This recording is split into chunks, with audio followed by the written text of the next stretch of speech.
the creators who brought you RuPaul's Drag Race and $1 Million Listing. This is World of Wonders Wow Report. Things that make us go wow. Hello and welcome to this week's edition of the Wow Report, where we count down the top 10 things that made us go wow. Welcome to our 299th show. Can you imagine? That is not a joke. It is April Fool's Day, but that is the truth. It is the 299th show.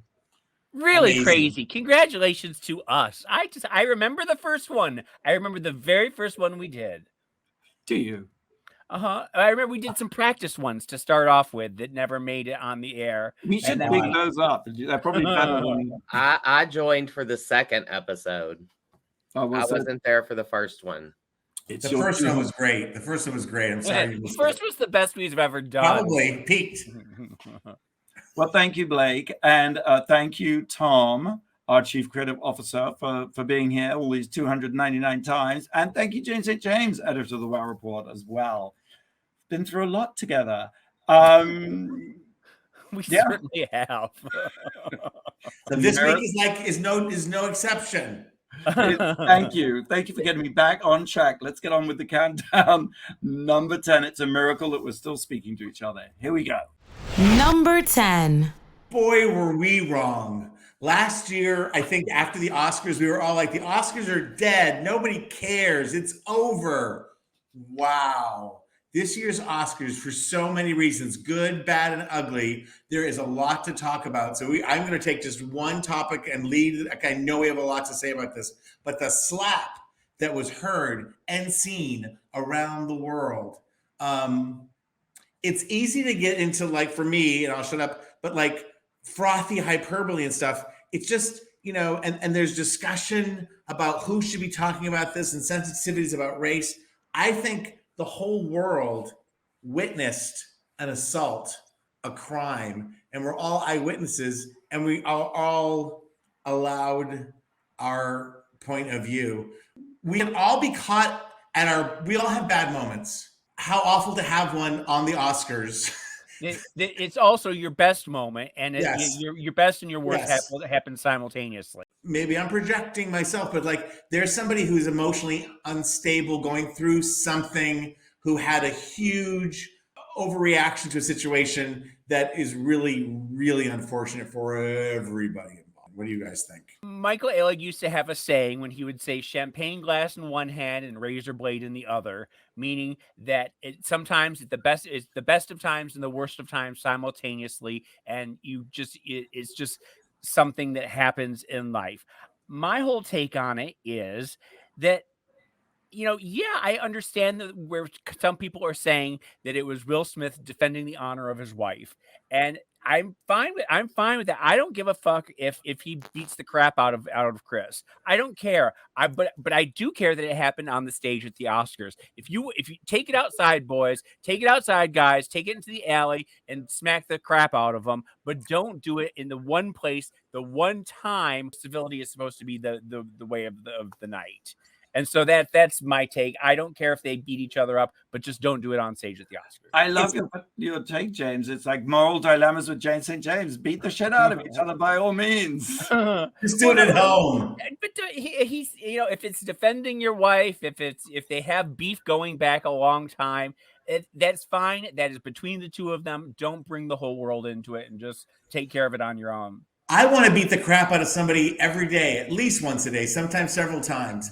But I don't. I'm saying instinct, and the animal instincts we have. We're hopefully civilized people most of the time. And the other thing, and Fenton's got a lot to say about this. It's like it's comedy. It's a joke. Sticks and stones won't break. That's just it. And at this point in their careers, they've all been, Ricky Gervais has hosted so many times. I mean, that's just it is what it is. And comedians get on stage and rag on each other. That's what roasts are for. You should at this age, you should be over it. You shouldn't be, Well, you're a star for one thing. So if you can't take people saying mean things about you, and the whole night is just millionaires slapping each other on the back, and this takes the sort of the piss out of that a little bit. If you can joke around about it, otherwise it does just turn into, Benson, what's your take? What's your take? I'll tell you one thing, and James, I don't know if you shared this with me, but maybe 30 seconds before the slap, Oh yeah, Chris Rock turned to Denzel Washington and said, "I loved you in Macbeth." I have heard tell you are never not supposed allowed to to mention. say the word Macbeth in the theater. It is instant bad luck. Yes, you were supposed to say the Danish play. Right.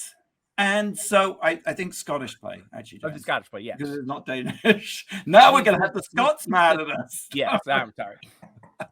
But I just thought that was fascinating. So we'll have to do a whole separate thing about the curse of the Scottish play. But also, you know, I actually, on the one hand, it was such a toxic moment. And I found that all the sort of polarizing rhetoric of the last few years seemed to pour into this one moment and sort of then explode out. And reading all the comments has been really, it's kind of been an education, like just to see how people, just incredible diversity of reactions, 9 out of 10, which I personally disagree with, because I just think we witnessed an assault and that was incredibly upsetting for anyone to have to watch. I posted a few items about it because I was so upset. But I got some backlash too, saying that this was not something that I needed to step off and not be a part of this. And I think you got some of that too. I did. Yeah.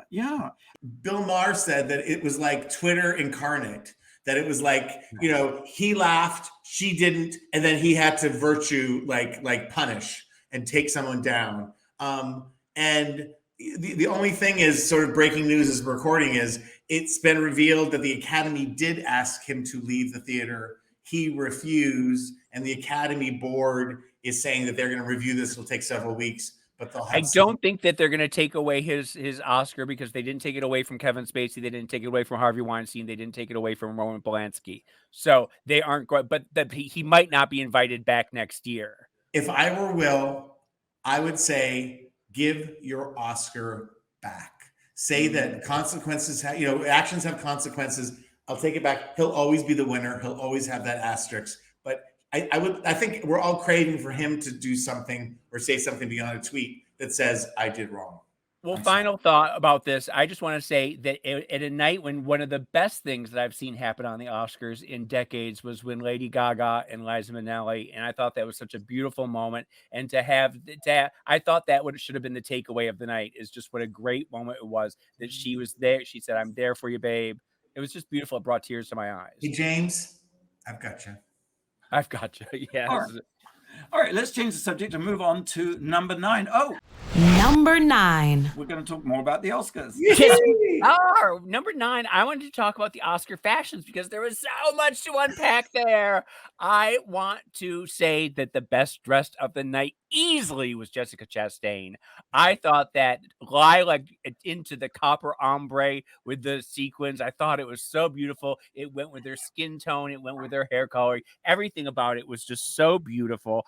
I want to say the worst dressed of the night was Nicole Kidman with that awful, god-awful peplum, big fat tire roll around her waist. I thought that was ugly as hell. I wanted to say that Kristen Stewart showing up in the Chanel hot pants was the night's most shocking. I loved it. I normally would have said no, but it was so bad. I mean, it was so fabulous. I will allow it. Similarly, Timothée Chalamet showing up without the shirt on. The old man in me was like, "You look like a goddamn hippie. Put a shirt on." But then the more I realized that it is the place to you can break rules at the Oscars. You can do that type of we thing. Live in a post-COVID, post-apocalyptic world. We all need to be dressing more like Mad Max. Like it has to happen.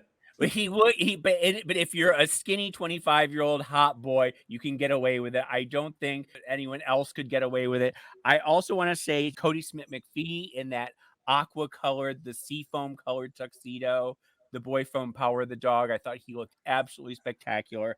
And the guy Fenton, from the 11 Rings, the Marvel movie, Oh, yes. That Asian man. Oh, he's so handsome. And he wore a red Versace with the gold buttons. Gorgeous. And he came with a white shirt and black bow tie. And then when he went to the Vanity Fair and the Elton John party, he took the shirt off and it was sort of like a Timothée Chalamet and it looked even better. But I like the fact that he switched it up a little bit.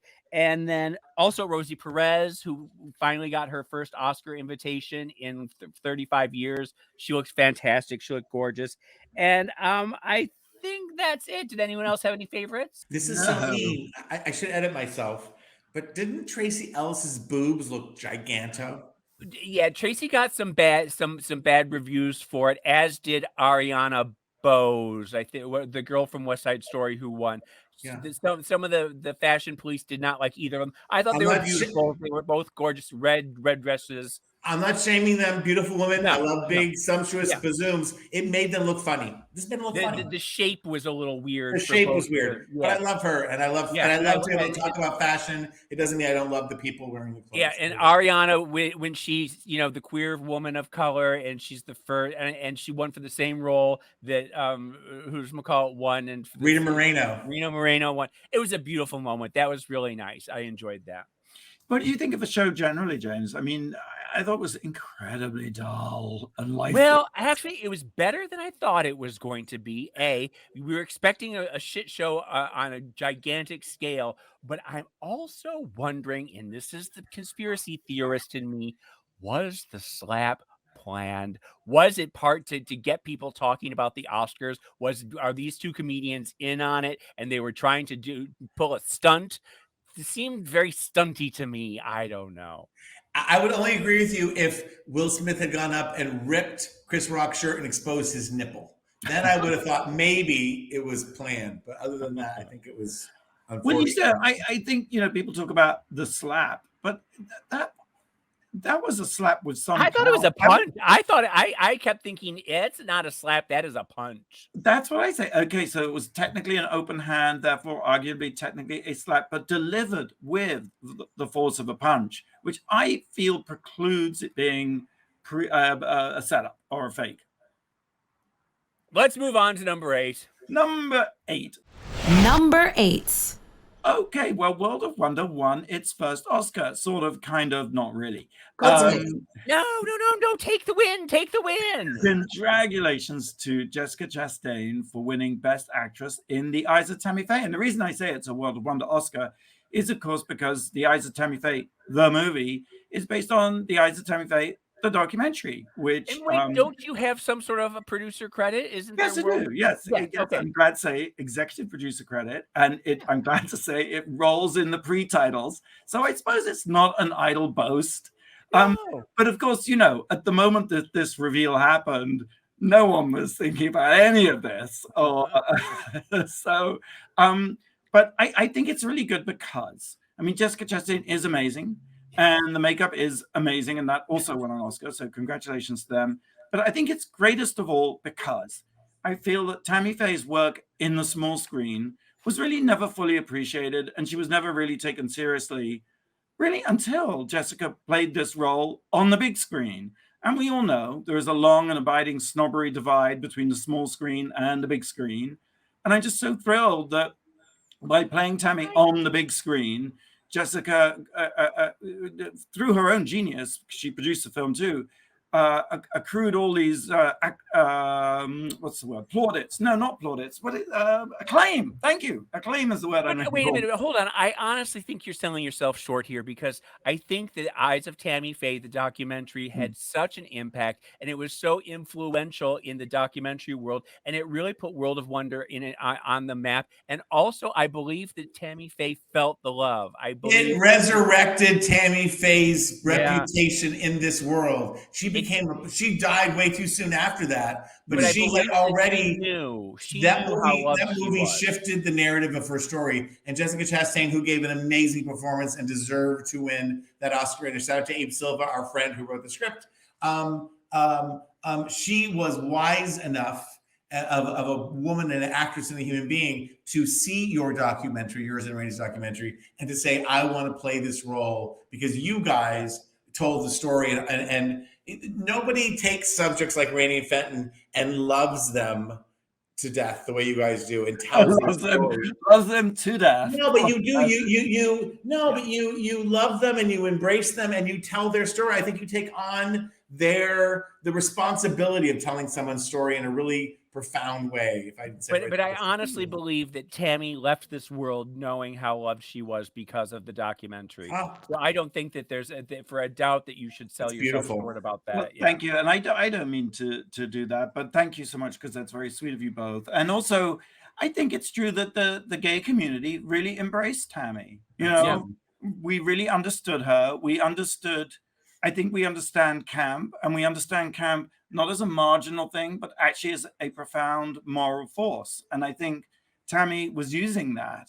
And I'm really, I feel that this is in a way the canonization of Tammy Faye. And I'm just so thrilled and happy. I call it the miracle of drag on Drag Race, the power of camp. I love of us reclaiming our power and from how we tell our stories. Reclaiming our camp. There you go. The gratitude I have as a person just watching this, I have nothing to do with this other than just knowing you and watching from the outside, and the gratitude and the beauty of life if you live long enough. That's something you guys did 20 years ago. 25 years ago. 20 years ago. It was Sundance 99 or 2000. Yeah, kept the story alive. Kept the story alive. Put it on tape. Put it out into the universe and set those waves so he could 20 some odd years later come back as this performance. And, may not be the way you wanted to win your Oscar or yet, but boy, but it's not, but it's such a beautiful extension of your work. And I'm really impressed by it. And thank you, Tom. That is really, I'm probably going to cry, but also, I can think of no better way. I want to make you cry too. Just Tom. Let me, James. There can be no better way to win an Oscar than in a sort of arm's length way. Do you know what I mean? I do think that the appalling pressure of being on that stage, and all that attention, and the assault and battery, potential. Right, let's say this is the first of many. It is your accolades are going to come pouring down the mountain after this. All right. Well, thank you. Let's go on that wonderful note. Did that make you cry? No, it made my head swell several sizes. On that wonderful note, let's go to a break, and when we come back, we'll continue with the countdown of the top 10 things that made us go wow. Congratulations, Jessica. Congratulations, your hair and makeup team. You can see the original documentary on Wow Presents Plus, and you can watch the movie, The Eyes of Tammy Faye, same title, on HBO Max. And I really recommend seeing them both because they're similar and different. And, I love that. And another companion piece for that, I would say you should watch when Jessica Chastain and the director of The Eyes of Tammy Faye were on this show, which I'll post under the number 8 on the Wow Presents post this week. I love that. Okay, thank you. Do you have a question for us, Blake? I do. I came up with this one with James, but he doesn't know the answer. Which actress has been nominated the most times for an Oscar, but has never won? All right. Okay, we'll have the answer right after the break. Tom Campbell definitely knows. We'll be right back after the break. You're listening to the Wow Report on Radio Andy. You're listening to World of Wonders Wow Report. Things that make us go wow. Welcome back to the Wow Report. I'm Fenton here with Jane St. James and Tom Campbell and Blake Jacobs. You had a question for us. I do. Which actress has been nominated for the most Oscars but has never won? I'm going to put in two people, and then Tom's going to tell us which one is correct. I'm going to say it's either Glenn Close or Amy Adams. Yeah, I'm going to go with Glenn Close, by the way. I'm going to go with Glenn Close. It's Glenn Close. Yeah. Amy Adams is up there. She's been nominated 4 or 5 times and never won. Yeah. Glenn and remember, Close. this was supposed to be the year of Glenn Close because Sunset Boulevard was supposed to come out and then it stalled in production. She deserves an Oscar, seriously. She really does. It's very, and how many more opportunities is she going to have? A lot. She works all the time. I love her. We are counting down the top 10 things that made us go wow. We've reached number 7. Number 7. I got hooked on the winning time. Blake, help me with the title. See, it's sports stuff. I can't remember. Winning Time, The Rise of the Lakers Dynasty. And the Lakers, just so you know, is a basketball team in Los Angeles, California. What happened to you? Like, I should know who the wrote it and everything, but Michael C. Riley, I'm losing every name in my mind. That actor? Yeah. Is the lead, and it's set in the late 70s, early 80s when Lakers were nothing and nobody cared. And as you recall in the 80s, even if you weren't a basketball fan, the Lakers were everything. Magic Johnson's, Kareem Abdul-Jabbar. And I moved out here the summer of '84, and my brother was a huge Celtics fan and the Lakers, and they would come together. And that's when they created show business at the Forum and created the This Lakers. is what the Lakers girls were a big part of that. Instead of cheerleaders, they had Lakers girls. Paula Abdul came from that. Calamity Paula.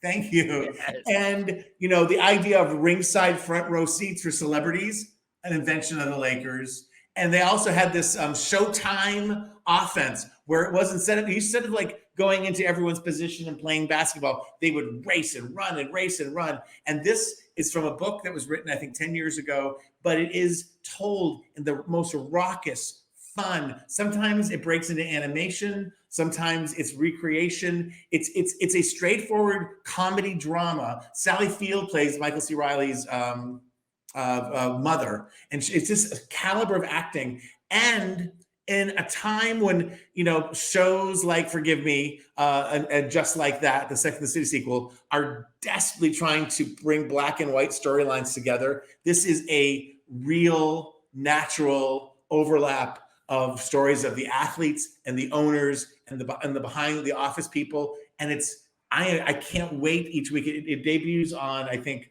Sundays, and I can't wait to watch one after another. We have to say that it's John C. Riley, not Michael C. Riley. I'm so doy. Doy. Also, I want to say that the thing that speaks to me is it looks like there's some great 70s music and some great 70s fashions and great 70s hairdos, and that's what sort of pulls me in. And Gabby Hoffman. Oh, yeah. Gabby Hoffman's in it too. I just have to say, with all my love for it, it's hard to put a wig on a man. As we can attest to here with us three baldies.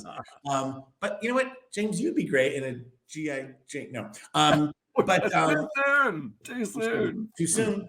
I've got alopecia. You keep my damn name out of your mouth. Also, keeping the name out of the mouth, that's such a strange.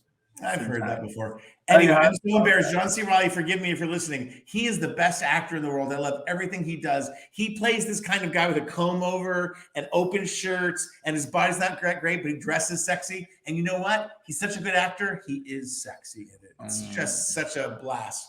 You totally sold me on it. I'm going to watch it. Winning Time, The Rise of the Lakers Dynasty on HBO Max. It's gotten some mixed reviews. I'm telling you, it is totally addictive, and the men's wigs are bad. Okay, there I said it. All right, let's move on to number 6. Number 6. I watched the Oscar-winning documentary Summer of Soul over the weekend on Hulu. Finally. Did you see it? Yes. Did we talk about it on the show? I have, but I love it so much. Talk about it every week. Go.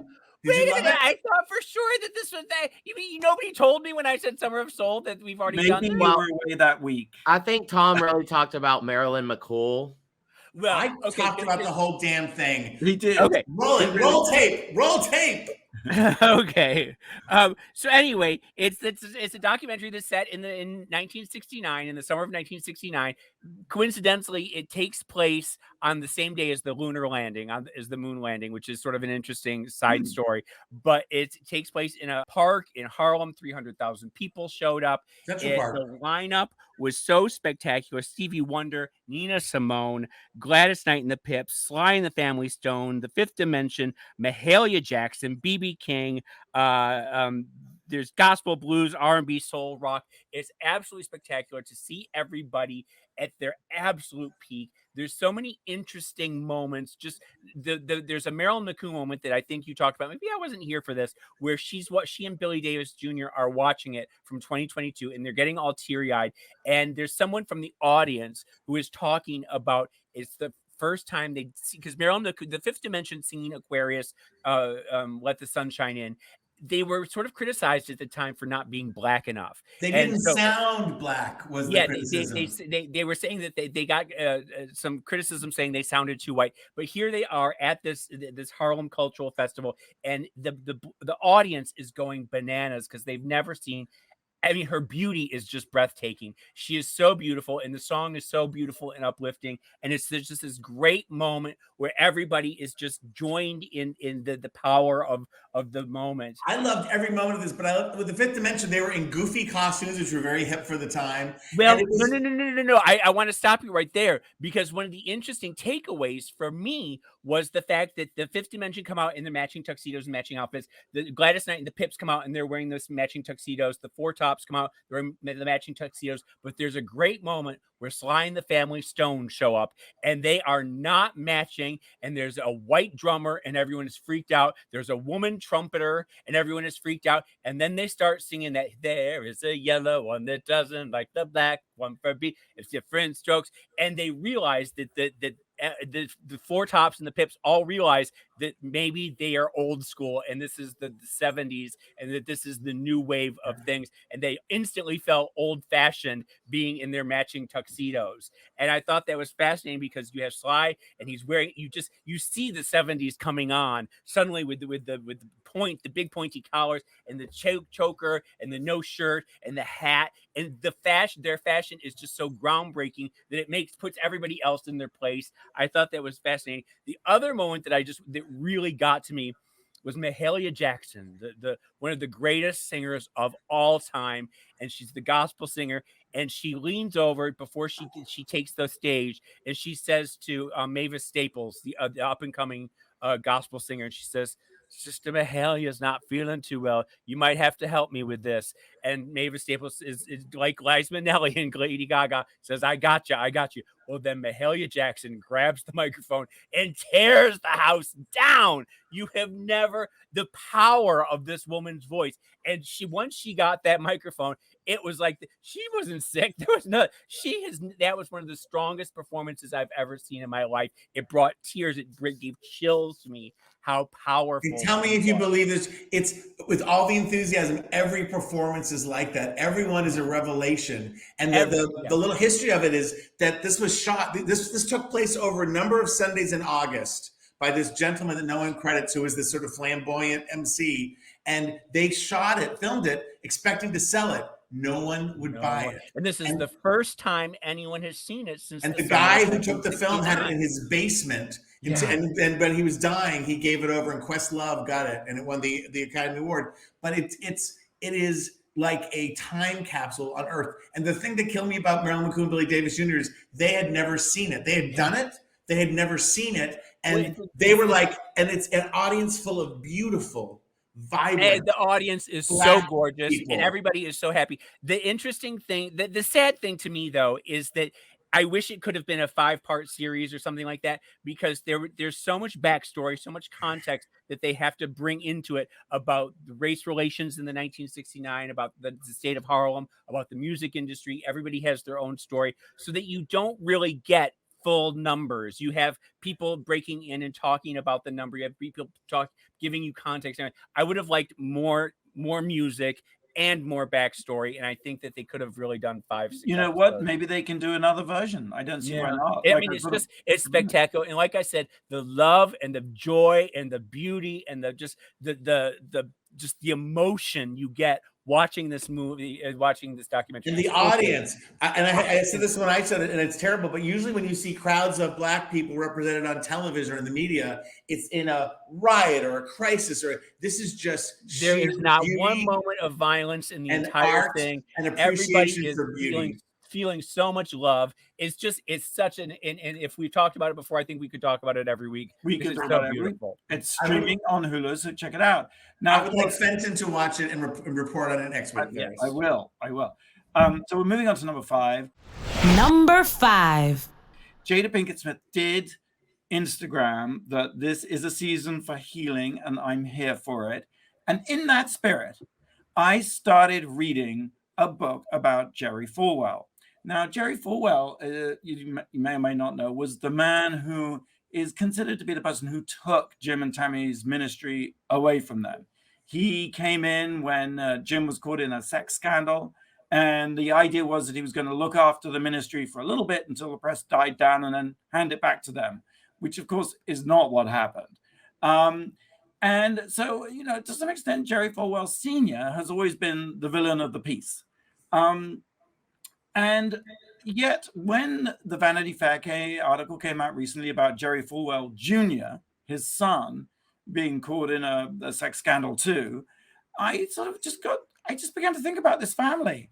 And this book tells the story of the Falwells. Before Jerry Falwell Sr., his parents, his dad, was a moonshiner and a gambler and a businessman. And it's actually kind of tragic because he shot and killed his brother, who was an alcoholic and went on a sort of murderous rampage. And Carey shot his brother Garland in self-defense. Well, you do that kind of thing, you go to prison. Yes, that happened. But also it kind of destroyed Carey's life. That's Jerry Falwell Sr.'s dad, who, became an alcoholic as well. And so it's kind of a tragic thing.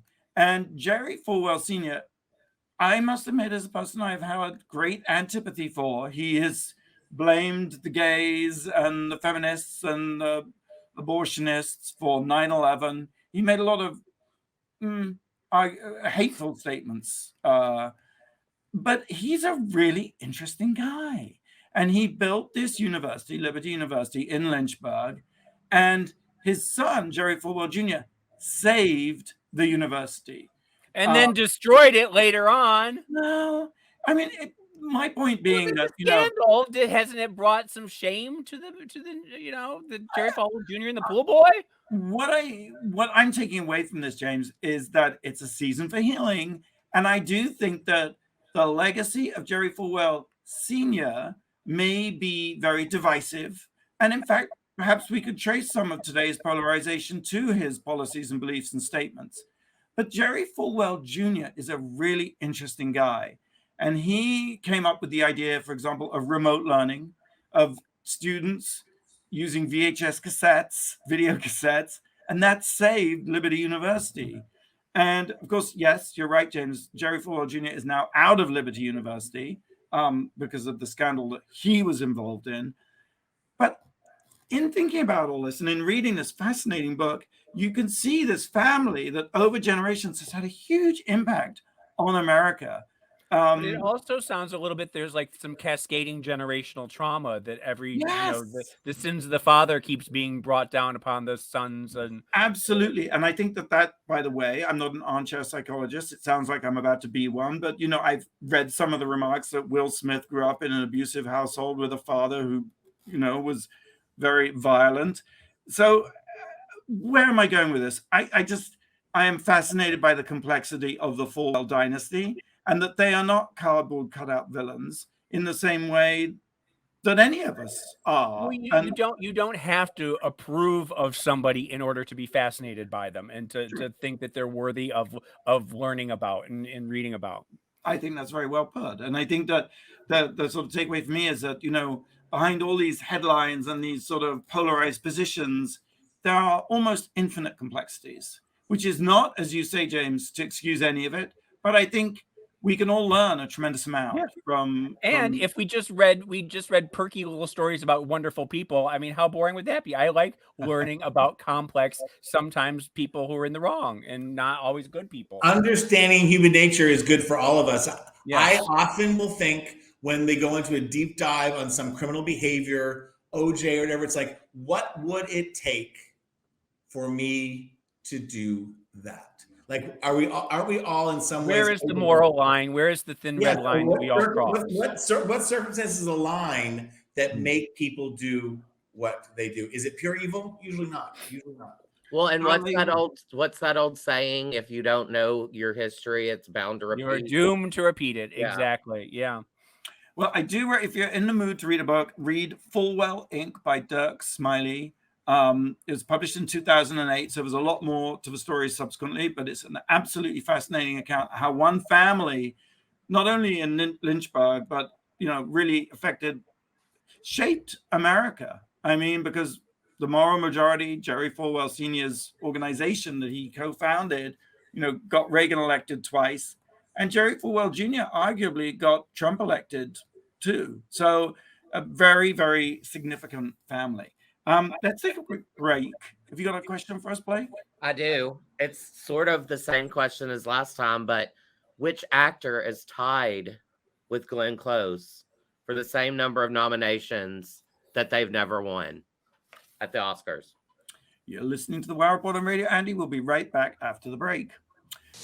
You're listening to World of Wonders Wow Report. Things that make us go wow. Welcome back to the Wow Report. It's Fenton here with Tom and James and Blake. I just want to say, Drag Race España is now streaming. That's season 2, now streaming on Wow Presents Plus with new episodes every Sunday, 11 a.m. Perfect thing to do on the weekend. And also of note, the Drag Race España premiere featured the first trans pit crew member. Yes. Nice. Awesome. Blake, you had a question? I did. I asked last time which actress had been nominated the most times at the Oscars and never won. And this time I'm asking, what actor is tied with Glenn Close for 8 nominations and they've never won an Oscar? Well, I can't even imagine this one. Tom, do you know? I don't know. I'm blank, but I'm going to guess he may have won an Oscar, but I'm going to guess it was Gene Hackman. Oh, interesting. Okay. Are they? Is the person still alive? Can I get a clue? I don't think so. Cary Grant. Cary Grant was never nominated. Oh, okay. Cary Grant, Humphrey Bogart, and a number of those people never got nominated at all. James, do you have a guess, or did you already guess? I don't have a guess. I'm sorry. Peter O'Toole. Oh, I thought he won for My Favorite Year. I thought that was his big... I thought he won a Lifetime Academy Award. He should have for Lawrence of Arabia, boy, but yeah, interesting. You guys, Blake comes up with these questions. He doesn't make mistakes. He was the Best Actor nominee for Lawrence of Arabia, Beckett, The Lion in Winter, Goodbye, Mr. Chips, The Ruling Class, The Stuntman, My Favorite Year, and Venus. He did receive the Academy Honorary Award for Lifetime Achievement in 2002. Oh. Fenton wins. Ding, ding, ding. Well, he still was nominated 8 times and never won. So, right. The Ruling Class is a very sick movie. It's very interesting if you've never seen it. And also, what was the second one after Lawrence of Arabia? What was that? Beckett. The Lion in Winter. He's spectacular in that. Oh, with Katharine Hepburn, it's so good. Let's carry on with the countdown. Number 4, James. Tom. Number 4. I have a rest in peace that's very personal to me. I want to share it with you and with the world. I sent you guys just before we started. I don't know if you had a chance to see it, but my best friend since college, Johnny Moore Hawkins, his life partner, Ashton Hawkins, passed away this week at the age of 84. He'd been suffering with Alzheimer's for the past couple of years. It was a very tough time for Johnny and for Ashton. And it's not for me to say, but it's in many, as these things are, it's a blessing that he's released. The New York Times just did his obituary. It was published today. And I think of James because there's a picture of him dancing with Brooke Astor. Oh, lovely. Yes. There's a picture of him at the Met where he was the legal head counsel. There's a picture of him walking with Jacqueline Kennedy Onassis, which was a gift from her and it's inscribed. I've seen this in person. It says, to Ashton, everyone's favorite. Because he was this beautiful, wonderful. Now, this is the couple that you spent time with. You stayed in their apartment in New York, and I went to Patmos with them. Yes. And here's a picture of him as a young rakish man. This picture was taken by his friend Princess Margaret. But the thing about Ashton is none of this came from him. He was friends with Warhol. And at the same time he wined and dined, and it just lived in a different society and used all of his resources, his personality, his beauty, his charm, his intellect. He was a lawyer to help shape the art world in the Metropolitan Museum for 25, 30 years. Wow. And just lived a life that's so rare and never bragged about anything. Anything I've learned about him, I've learned from Johnny. I feel weird talking about this, but it's in the New York Times, so I guess it's okay that I can.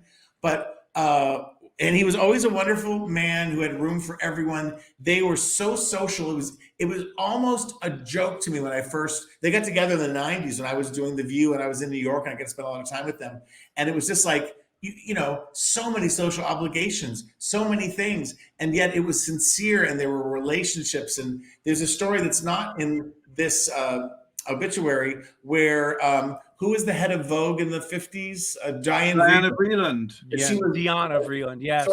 Diana. She was dumped from Vogue, right? And she was of a certain age. She had no money. And Ashton and a bunch of people came in and rescued her and decided that they would expand upon and grow the costume museum at the Metropolitan, which led to what is now, you know, the Met Ball and all that kind of stuff. And it's the one time that I went to him at lunch, I was just like, please tell me details, because I just seen the documentary. This is like 10 years ago. And he said, well, you know, it was all about, we had this idea, but it had to be an endowment. We had to raise money. And it was all about who was the first luncheon? Who's the first person you go to? Because it's about little luncheons where they donate, and then the next group donates, and the next group donates. And he goes, and I said, our first luncheon was with Jacqueline Kennedy Onassis.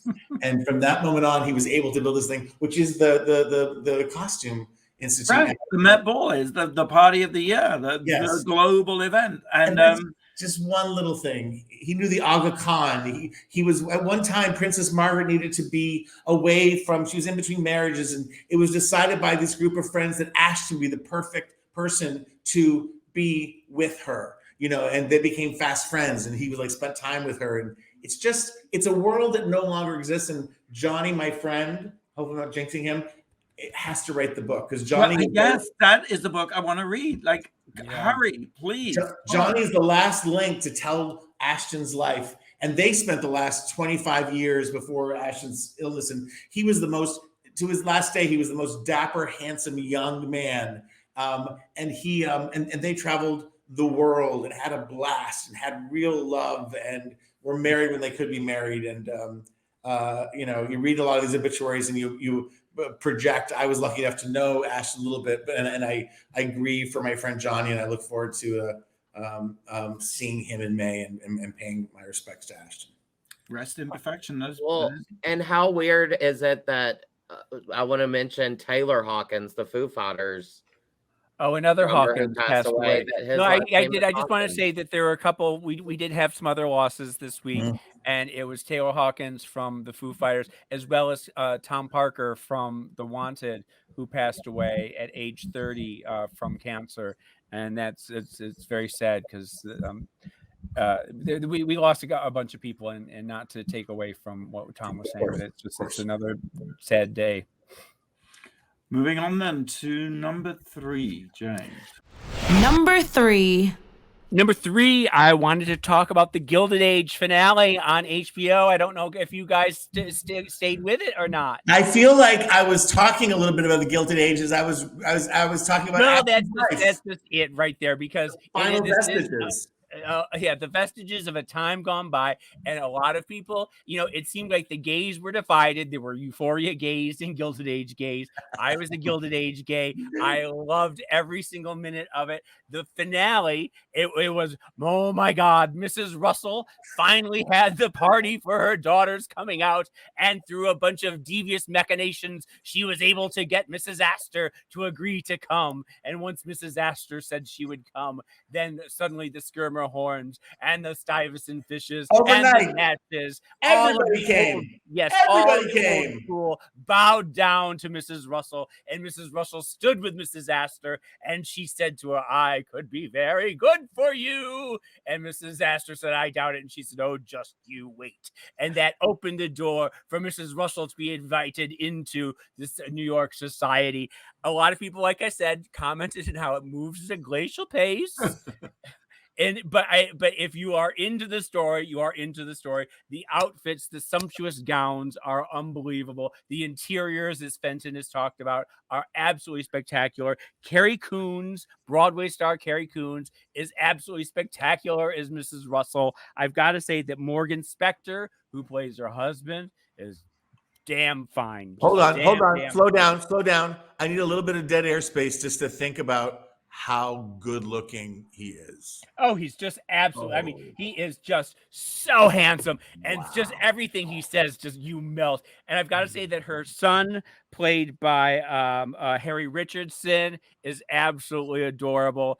So there's a lot that you can grab onto. I see Fenton rolling his eyes because he rolling eyes. didn't Has get the it. gorgeous, the humble banker returned to claim the hand of Meryl Streep's daughter? Has that happened yet? Well, he turned out to be quite the rake. He turned out to be quite a rogue, and he was just using her. And He that was was seduced by society. Yes, he got his head turned, and she was no longer good enough for him. In And the most unbelievable plot twist of the season. But if you did Downton Abbey, but you were too much of a snob to care about 1880s America, well, I doff my hat to you, sir. Good day to you. I'm happy to live with that. Thank you very much. Let's move on. But it was a really fun. It ended up being really great, and I'm really excited to see where they go for that. James, and I saw every episode. When the first episode started, and I told you that there was a real life scenario in which Mrs. Vanderbilt had this spectacular mansion that everyone wanted to see, but nobody would go to it until they were able to get Mrs. Astor to come for tea one day. And once Mrs. Astor came, then the Vanderbilts were allowed into society. And this is sort of the story. This is a fictionalized version of that. Very good. All right. That's The Gilded Age on HBO Max. I have some catching up to do, clearly. Number two. It was Elton John's 75th birthday the other day. Wow. Happy birthday, Elton John. And I just want to read you a little something. Dear Zachary and Elijah, do you remember the first time you saw me on stage? We were in Las Vegas in 2018, and your papa brought you to the show. You were amazed by it all, the lights, the costumes, the crowd. And afterward, you both said, I didn't know Daddy could do that.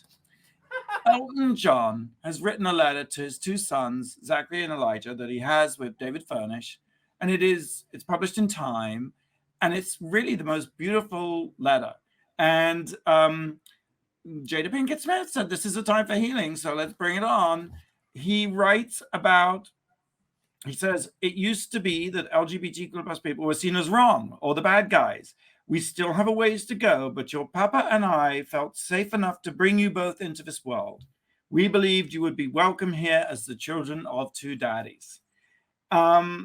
It's just it is such a great thing to read because, there are a lot of different ways to be family. And he also says, as I write this, there's a lot of work to do. The government in Florida wants to stop kids and teachers from saying gay. And which is a heinous and frankly disgusting and ridiculous thing. He talks about building bridges, not walls, which I think is really important. He talks about giving back.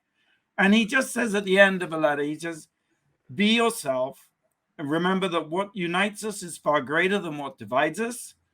Take care of one another and try to be part of something bigger than yourself. And what a wonderful thing to have from your father when they are older and he's not around anymore. How nice that he, did this for them. Yeah, he's going to have to write another letter when he's 100 because he's not going anywhere soon. So, but I happened to overhear a conversation where Elton John told someone I know that his children's favorite show is RuPaul's Drag Race. Mm-hmm. You can't reveal any more than that. We'll figure it out. Mm-hmm. Right. Good for them, and it was just a touching, beautiful thing. Beautiful. This is kind of funny, James. He says, "I've had an incredibly fortunate 75 years, and that is true. He really has. I've had my share of adventures, and I'll tell you about some of the wilder ones another time. But know this. The most rewarding journey in my life has been the one I began 12 years ago with your papa when we decided to start a family." Oh, that's nice. I think every father knows that. Yeah. Yeah. All right, let's take a break. When we come back, the number one thing this week that made us go, wow. You're listening to World of Wonders Wow Report. Things that make us go wow. Welcome back to the Wow Report. I'm Fenton, here with Tom and James. I just want to tell you quickly about Ron and Jeff, who are the editors of have made a new show called Why Are Humans? And it features Trixie Mattel, Katya T.S. Madison, Rokem Sakura, and more. And in the future, humans are extinct and robots rule the world. It's really good, and it's on Wow Presents Plus. So, and it's set in the year 2023. Thank you very much. All right, what is the number one thing that made us go wow? Number 1. Well, I wanted to talk a little bit about the news that came out this week about Bruce Willis and how sad it is that there was an Instagram post from Demi Moore and from Rumor Willis and so the other daughter, Rumor, and who is the other one? Scout, yeah. And they were talking about how their father is stepping back from his career as he is suffering from aphasia, which is a cognitive disease in which your brain just doesn't process language anymore, and they said it's sort of like being set down in a country where you don't speak the language, you don't read the language, you don't understand anything that's happening around you, and it's been happening to him for a while. And there've been pictures of him on the set recently where he has an earpiece and he's being fed lines because he was having a hard time remembering lines and everything, and it's since been diagnosed that he's suffering. Yeah, Blake? Do you think this is why he did like a record 8 films last Well, year? he for the last couple of years he did 13 movies, I think, in 2019, something like that. He's been doing an awful lot lately, and you wonder if it is sort of like to cram as much in as he can before the end comes. But he's surrounded by love, and he's, when you look back on his career, there's so many, between moonlighting and so many great things that he's done. I just movie after movie after movie, I can't even name them all, but it's very sad that he's suffering. There is no cure for aphasia, and it's just a terrible. It sounds a nightmare also because it doesn't sound like it's a disease that will kill you, right? Well, it does lead into it either comes from blunt force trauma or a stroke, which they haven't quite pinpointed yet, but it does lead into dementia and Alzheimer's and some other things. So it's not something that is it's not going to get better, but it doesn't sound like it's a 20-year disease. It sounds like it will probably advance pretty quickly. And blessings to him and to his family, because it was he has that blended family, because Demi, his current wife, and his daughter were all listed on all wrote that Instagram together. So and Demi is there's the Ashton, and they're all still very close. That all the exes are all still very close with each other. All the kids are very close with each other, and I just it breaks your heart because he is someone who's been in our life forever and ever and ever. Mm-hmm. And it's shining a spotlight on something that I didn't really know about. Just to be really shallow, and Bruce Willis made being bald really sexy. Yes. And there's some nude scenes of Bruce in a pool, I believe. The Color of Night. It was like one of the first NC-17 movies. What was the Goldie Hawn? Wasn't he in the Goldie Hawn? Death Becomes Her. Yeah, he was in Death Becomes Her. He's so funny in that. And of course, great movies. Yeah, and what's the now it's like what? Die Hard, of course. But what's the one with the I See Dead People? Sixth Sense. Yeah, The Sixth Sense. Yeah, it's just there's a lot to unpack with Bruce, and so Oh my gosh, we have it's just been a roller coaster ride of emotion on this show this week. I'm exhausted. Thank you, Tom. Thank you, James. Thank you, Blake, for being here for our 299th show. Thank you. Hey, thank you, Andy Cohen, for having us all this time. We haven't been fired. This is the longest job I've ever had where I haven't been fired. You said Macbeth on the air. That might be a bad thing for us. I don't know. And you just said it again. You can catch previous episodes on our YouTube channel, Wow Presents. We'll see you hopefully same time, same place next week. Until then, go out and do something. Oh my God, what if this is like a Betty White case scenario where we're just about to make it to 300. She just about made. She was 3 days short of 100, and we get canceled the day before our 300th. Hopefully, we'll see you next week for our 300th show. Until then, go out and do something that makes the world go wow. Wow. Macbeth.